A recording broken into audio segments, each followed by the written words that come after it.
Welcome to the Inspired Living with Autoimmunity podcast, the podcast for high achievers who want to stay sharp, focused, and full of energy despite their diagnosis.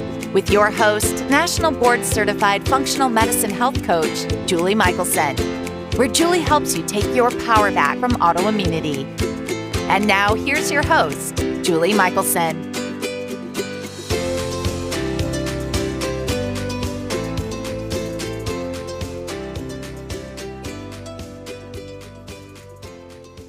Welcome back to the Inspired Living with Autoimmunity podcast. I'm your host, Julie Michelson, and today I'm joined by my friend, Dr. Dan Cardellichio. Have you ever wondered which foods you should be eating? Have you tried an anti-inflammatory diet with less than optimal results?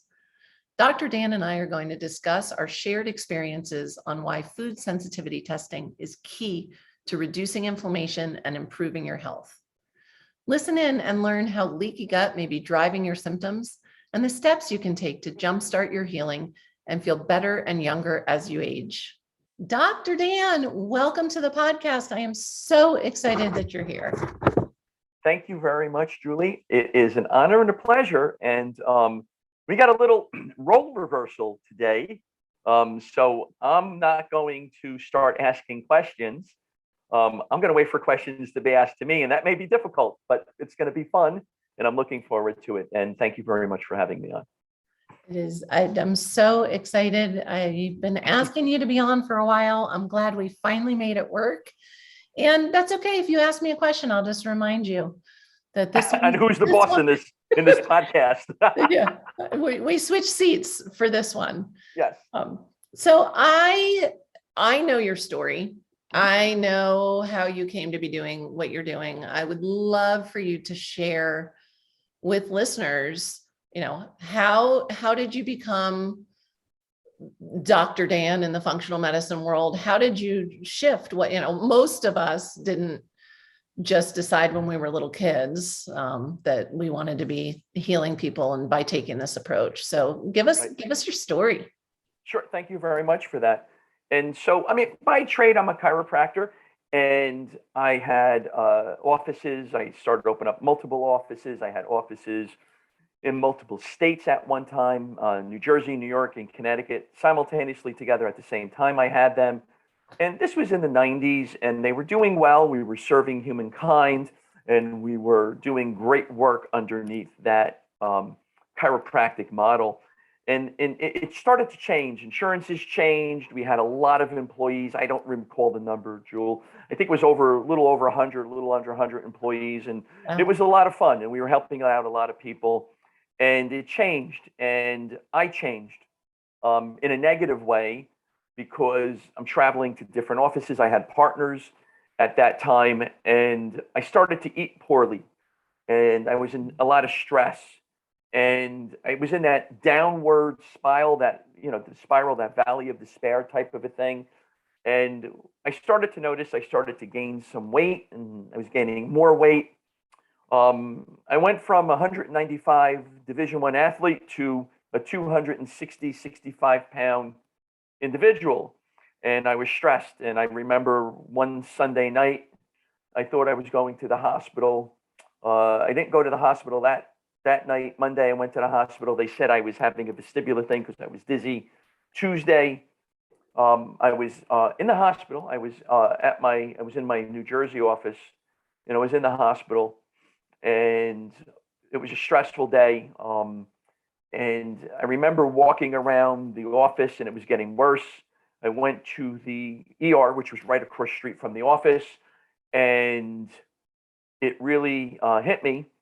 As I was lying there on that gurney thing, whatever that is. They had the pads, they had the nitric oxide paste, they had, doctors that were around me, blood pressure 230 over 110-ish. And then it happened. It was a marble rolling in my blood vessel. That's the way I felt. And I passed out. I made my peace.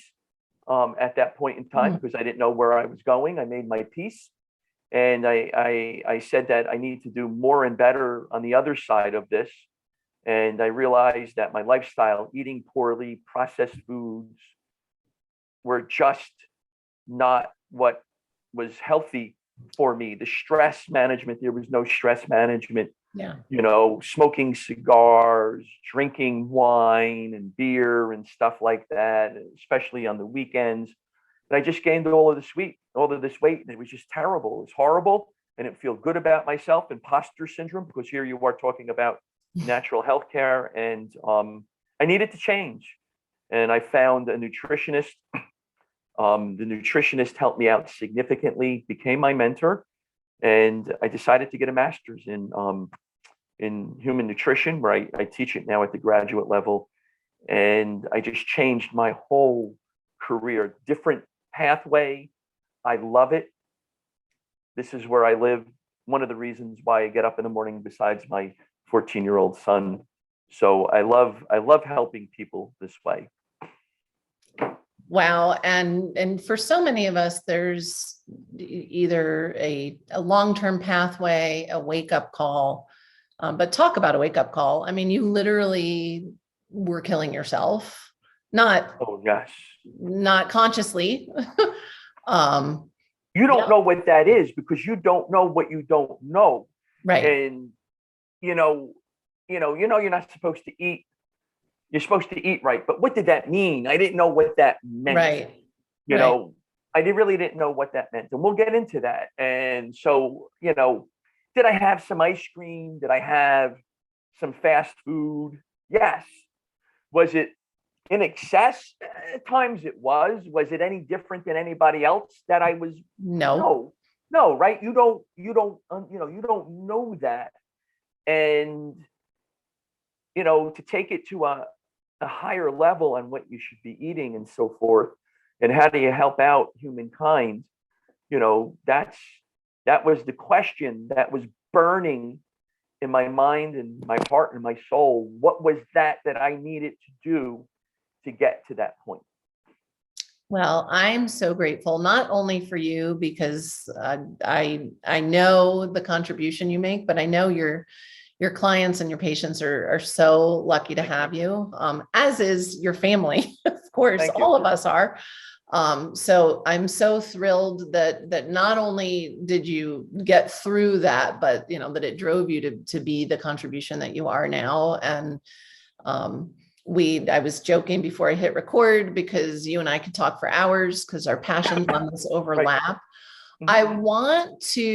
Most of our listeners have autoimmunity or have someone they love with autoimmunity. And so I want you to kind of dumb down for us, because I think many listening to your story think, oh, he had a heart attack. Mm-hmm. But it's more than that. And it's, we hear overweight, and we hear, fast food, and we hear alcohol. The words you didn't use that I know are such a part of your story are chronic inflammation, right? That's what that led to for you. So I wanted to kind of share that piece with listeners of not that all of the same changes wouldn't be, definitely in order, but, we know we're going to talk about inflammation today, because that's my jam and that's your jam. So important.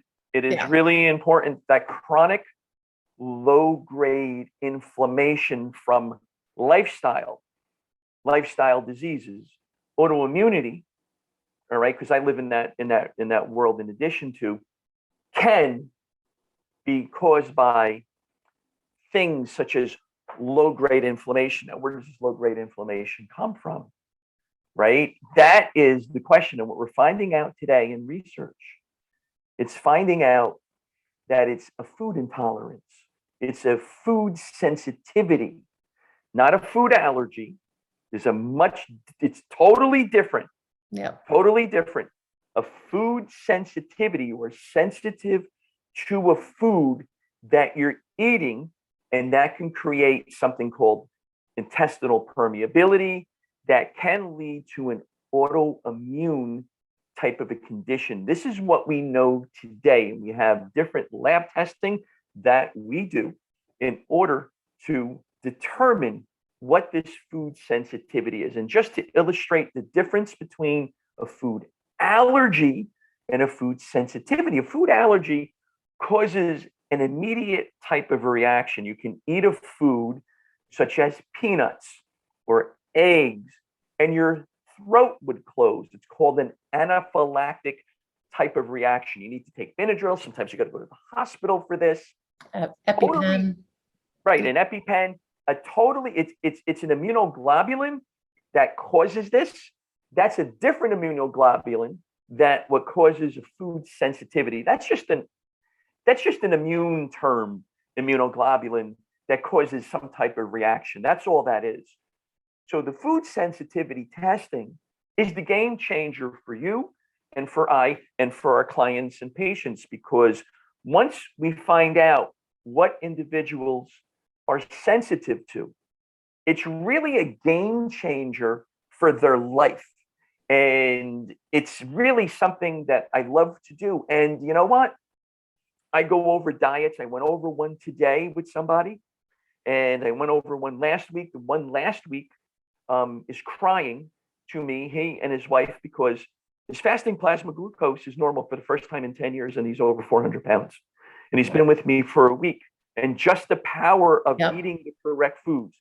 So this food sensitivity test is an IgG mainly, and it's an immunoglobulin, low-grade inflammation, and we test so many different types of foods.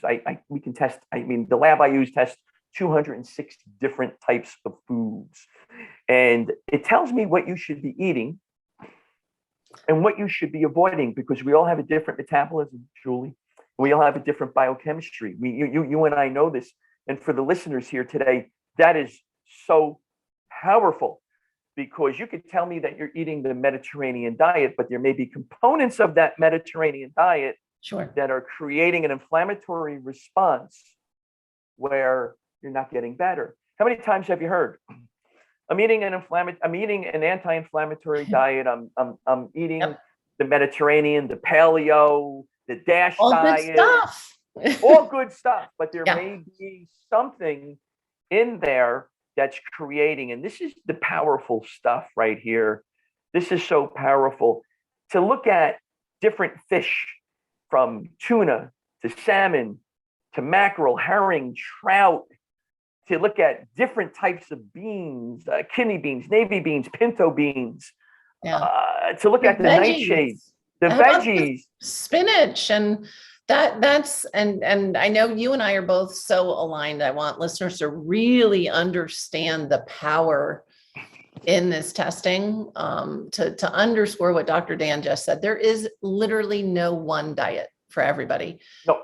People come to me all the time and say, well, tell me what you eat. And I'm like, well, but those are my sensitivities. It doesn't help you. And I will tell you this, in the population I see, which is 90% autoimmune, if not more, by the time you have an autoimmune diagnosis, you do have intestinal permeability or leaky gut. Once you have leaky gut, you accumulate food sensitivities. That's correct. So there is no such thing as, well, what if I don't have any?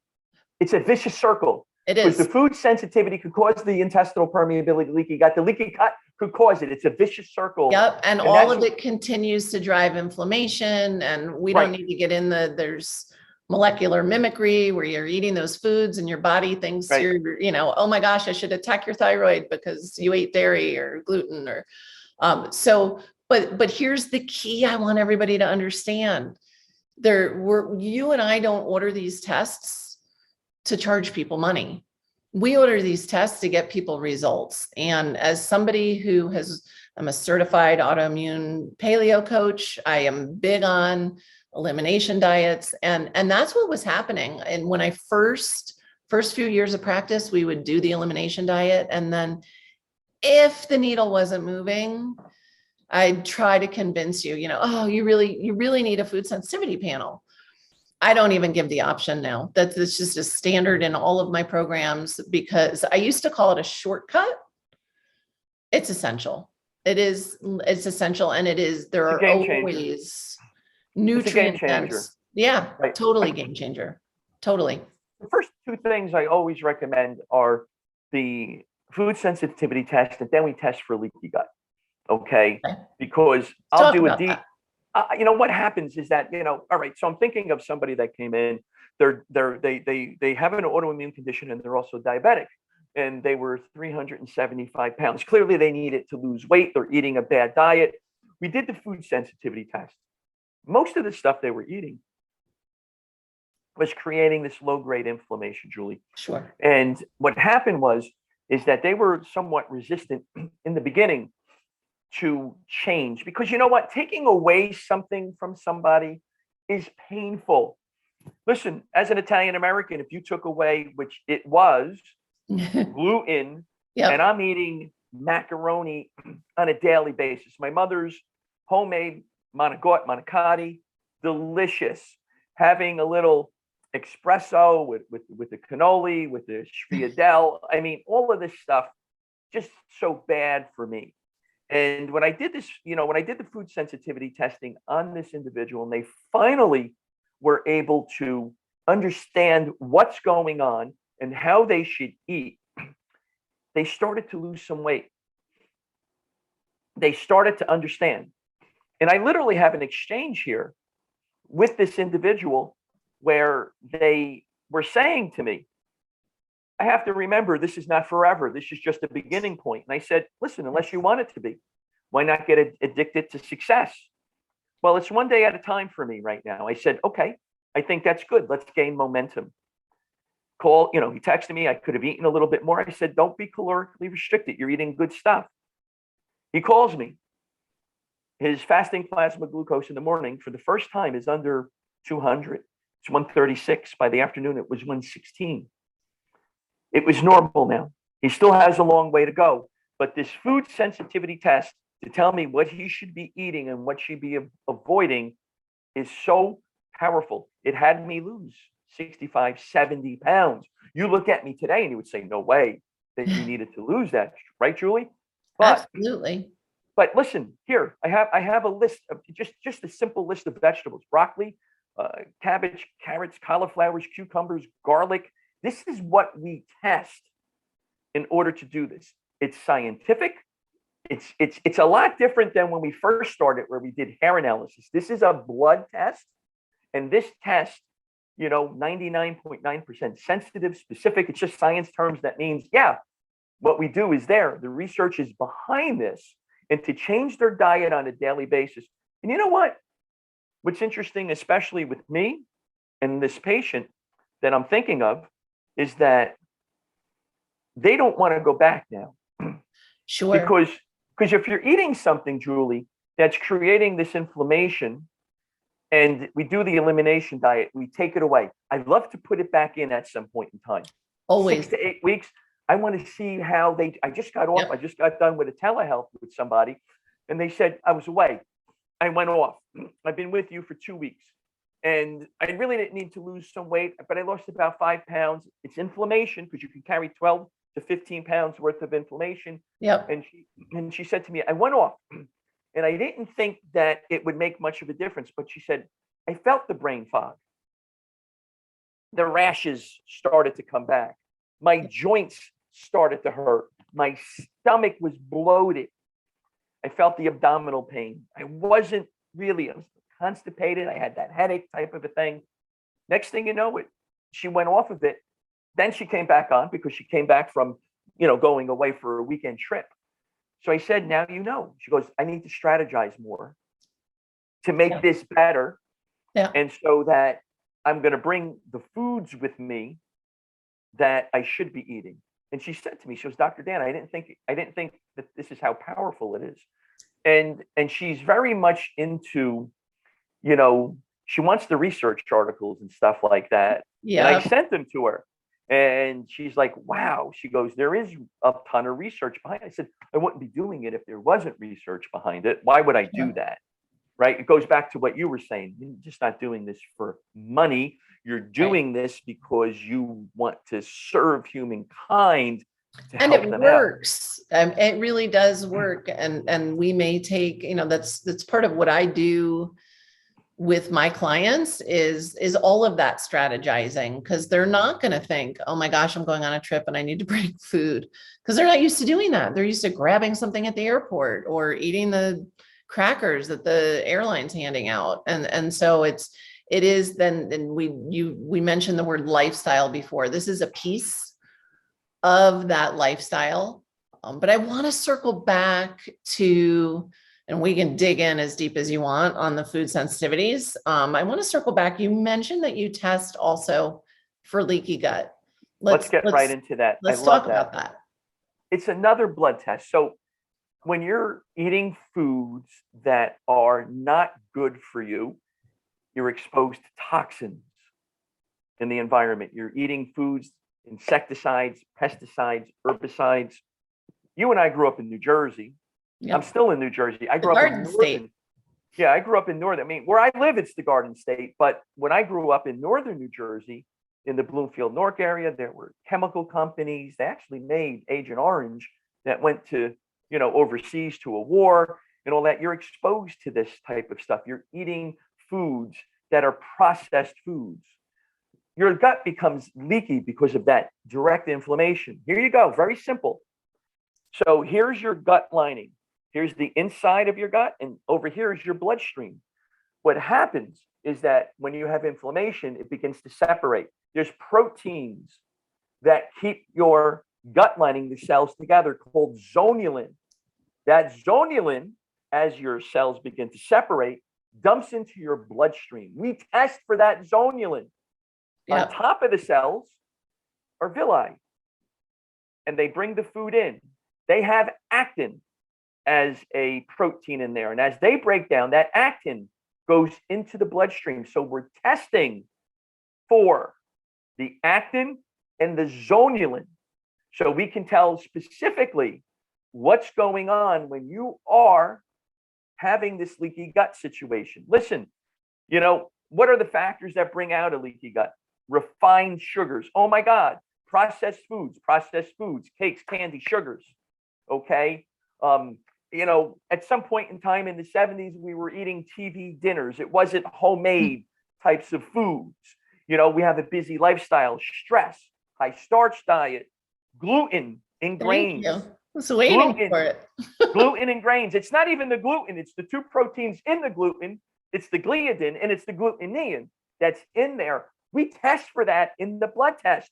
Gluten and gliadin and glutenin. We test for that. We test for non-gluten grains such as couscous. We make sure that we take away those types of foods. If you're on antibiotics, NSAIDs, you're smoking. Who smokes today? Stress. Yeah. All of this stuff can create this intestinal permeability. Leaky gut's just a term that is used so that we can understand it. It's just like a painkiller. It's just a term. Think about it. Leaky gut, painkiller. It's just a term that people understand. Muscle relaxer. It's just a term that people understand. That's what a leaky gut is. It's a term that you must understand. And what happens is that we're looking for those different proteins in there. And what happens is that once they're in there, now we got to heal your gut, because you can get an autoimmune condition from a leaky gut. I have thrombocytopenia, which is an autoimmune condition. I don't coagulate well. We did the food sensitivity test. We did the leaky gut test. It changes every 7 to 10 years, your food sensitivities. And I changed my diet, Julie, and my thrombocytopenia. There's different enzymes. I lit it up. I don't light it up anymore. So I went through a detoxification process, and I'm not talking about a sugar detox or you're thinking about a juice detox, a juice cleanse. Yeah. A juice. No.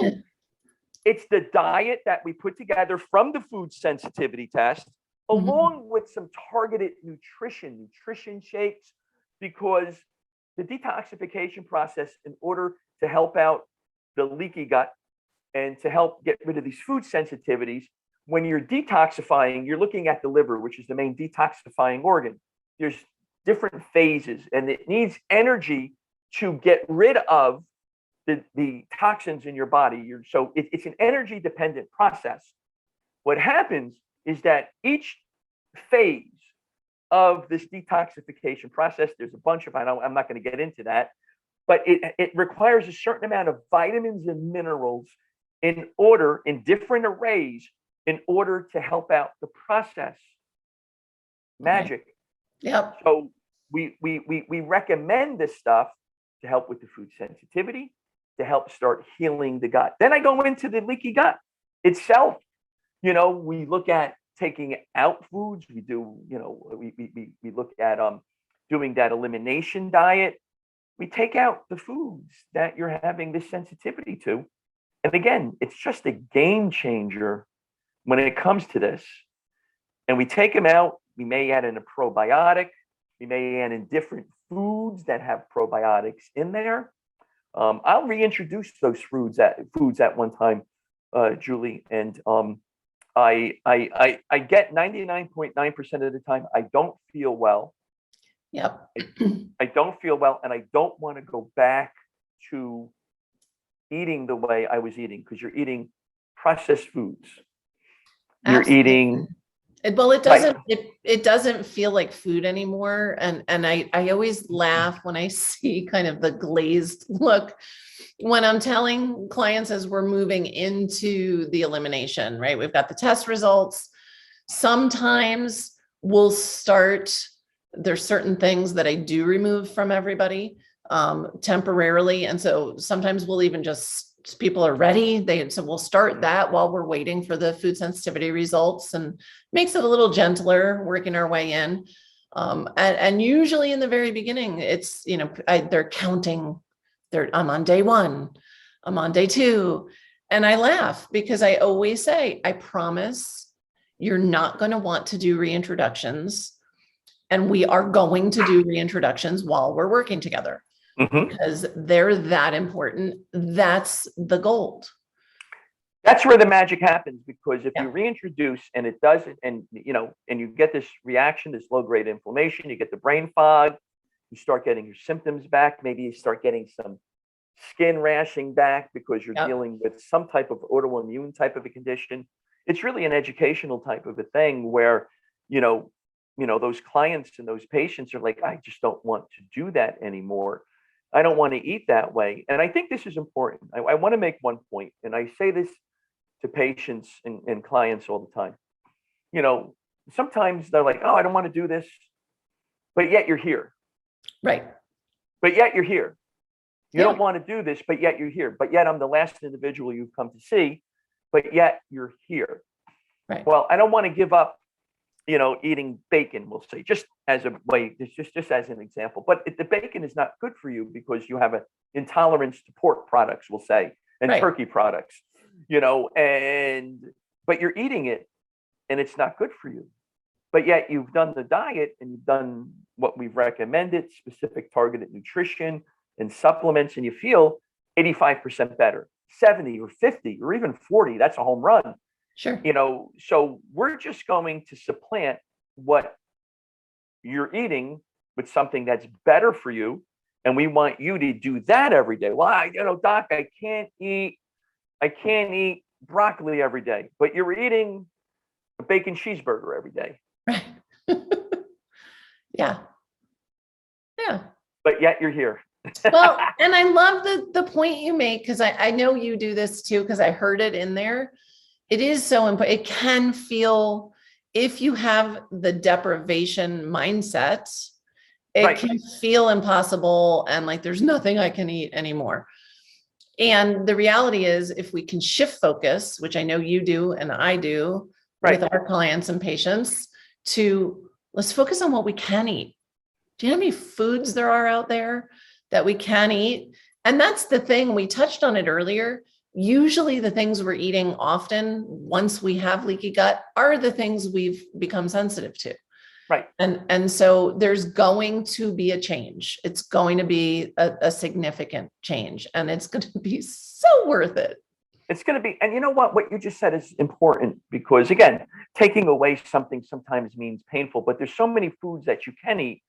And let's just say that you're restricted. You can eat a dozen foods, but that never happens. But you can only eat a dozen foods. I literally give patients and clients recipes and menus because there's so much you can do with any type of food to make it nutritious and delicious. It's just that we're so used to a certain way. Right. So we're frying our steaks in vegetable oil or corn oil or something like that. Right? But that's what you're used to. Right. And then you're putting salt on it. It may taste delicious to you, but on the other side is another delicious meal that's even better for you. Yeah. Right? So and here's I'm sure you see this all the time because it literally it's 100% across the board. Once people are eating real foods, they are so surprised by how good real food tastes once you take all that processed junk and the sweeteners and all that stuff that's designed to be high flavor and addictive, and you can actually taste. I had a client literally call me one day and say, "Oh my gosh, have strawberries always been this sweet?" You're right. Yes. because I think you become sensitized because if you're drinking sugary colas and you're having ring dings and all of that stuff may not remember those ring dings. I do. Funny bones for breakfast here in the morning. Peanut butter, chocolate. It was fake peanut butter. And you know what? Just to get a little sciencey, there was a study that was done at the Mayo Clinic proceeding. It was published in the Mayo Clinic proceedings. They were looking at Spain because their diet has changed. And they were saying that, and I don't remember any of the statistics, the confidence in intervals, the p-values, all of that stuff, hazard ratios. But I remembered they were looking at these processed foods. They were highly palatable, readily affordable, and they were just available all over the place. So it's easy. You're driving home. I'm a little tired. Let me go get a can of Coke with some sugary soda along with whatever, a piece of cake. I used to do it. Right. On the way home then I would have a poor diet, a poor meal at the way home. And it's like 8:00 at night and I'm sitting on the couch and I can't get up and I can't move. I didn't want to live life like that anymore. Because at the age of 60, not that I keep up with my 14-year-old who plays hockey, Julie, but oh, you're out there moving. I've seen it. So. And let me tell you something. I was contacted just recently by a friend of mine, two friends of mine, and they said to me, "Send me a picture of you." Okay, sent them a picture. They said, "No, I need a picture of you in your gym shorts." I said, "Okay, send a picture of me." Why do you want this?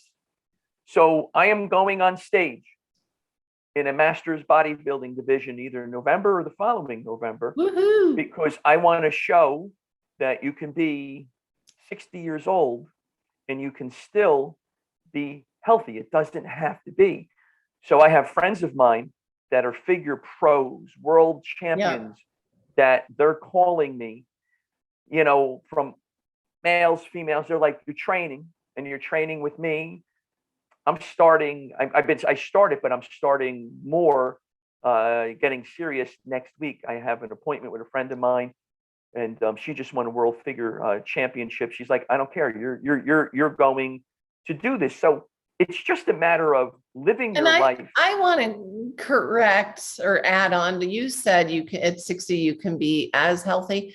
You can be healthier and younger. Yes. You're younger now than you were back then. I'm younger now than I was in my 30s. I mean, I do more. I'm more able to be physically active and trying new things and learning new things. And I know you're the same way because we share that mindset.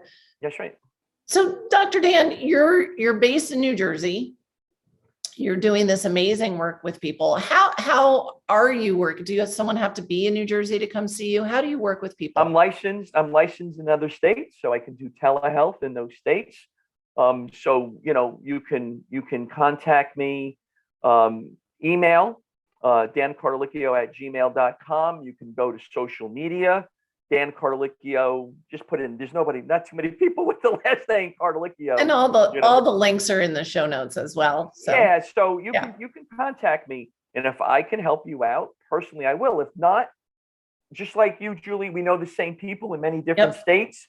More than happy to get you in touch with somebody who can help you out in your particular area of the country.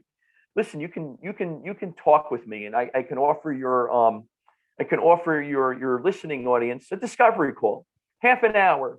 We're just going to chat. We'll do a Zoom. If you're in a region where I can help you, fine. If not, get you to somebody. I could speak with Julie. Who do we know in this state? And who do we know, whatever. So I do telehealth from all over in states that I'm licensed in. And then we can help you out with somebody. It's a matter of serving humankind. It's a matter of getting those individuals into that healthy lifestyle.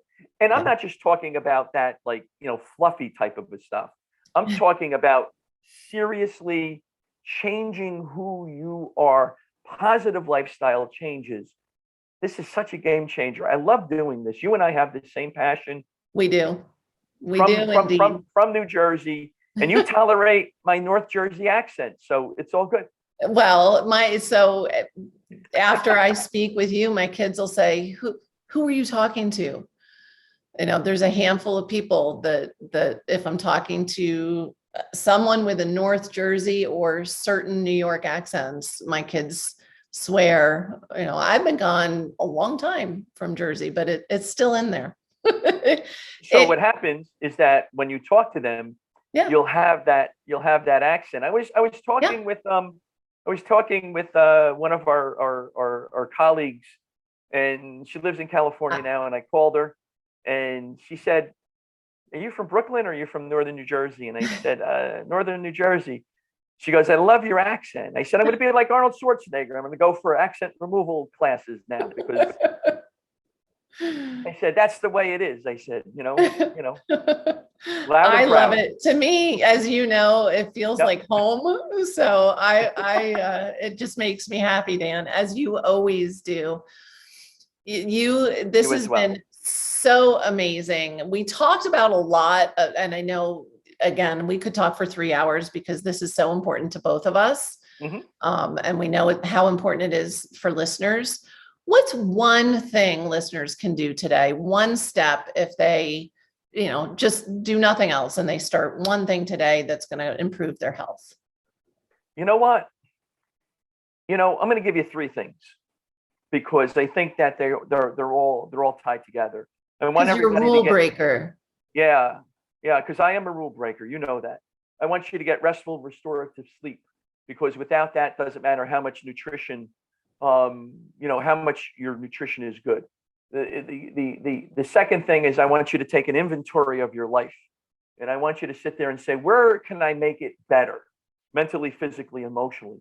And then the third thing is you're gonna pick up the phone and you're gonna call Julie and I, because we want you to get these food sensitivity tests, and we want you to get these leaky gut tests, and we want you to make it where you start the process. And as a friend of mine says, and you know this person too, gain momentum. You could do those 3 things and you gain momentum. Yeah. Each day becomes a little bit better. And then from there, let us help you out. Let us find somebody that can help you out. So I am a rule breaker. I'm sorry, Julie, that I did 3. Oh, I can't say I'm surprised. It's all good. You're an overgiver. I asked for 1, you gave 3. How can we fault you? Yes. I love it. Before we wrap up, I know I already said the links will be in the notes, but if somebody wants to find you in one spot, they're listening, they don't want to look at the show notes, they just want to go somewhere, where's the best place to find you? So if you go on to Facebook, and if you go to Nutrition of Westfield, that is my main office. Perfect. You just put in Nutrition of Westfield. It has on there, it has my website, it has my phone number, it has my email. If you're going to email me, just say that you saw me on Julie's podcast. I'll be more than happy to get back to you. So that's the best way to do it. Wonderful. And we'll have links in the show notes as well for that amazing, generous offer of the discovery call with you for anyone who wants to connect and see if they're lucky enough to be in a state where you can help them, or if they will simply be guided by you. That's right. 100%. It's always good to help, always good to coach, and always good to collaborate, because we can collaborate with somebody that can take care of you. So that's always good. Wonderful. Dr. Dan, thank you so much. You have shared some real gold with us today. Thank you very much, Julie. It's an honor and a pleasure. Julie and I are really good friends, and we've been trying to I was one of the first to be asked to come on the podcast, but we were trying to get together. So it's always an honor and a pleasure. And for everybody listening, please also contact Julie, because she's the best of the best of the best. So it's an honor and a pleasure, Julie. Thank you very much. Thank you, my friend. Thank you. For everyone listening, remember you can get the show notes and transcripts by visiting inspiredliving.show. I hope you had a great time and enjoyed this episode as much as I did. I will see you all next week.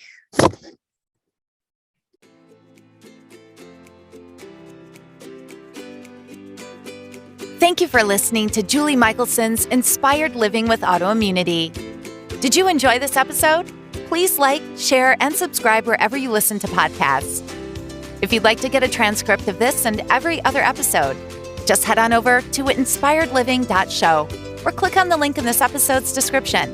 There, you can also find everything we discussed in this episode, including links and information about our guest. You can even send in your questions to be answered by Julie in a future episode. That's inspiredliving.show. Until next time, this is Julie Michelson's Inspired Living with Autoimmunity podcast, helping you take your power back.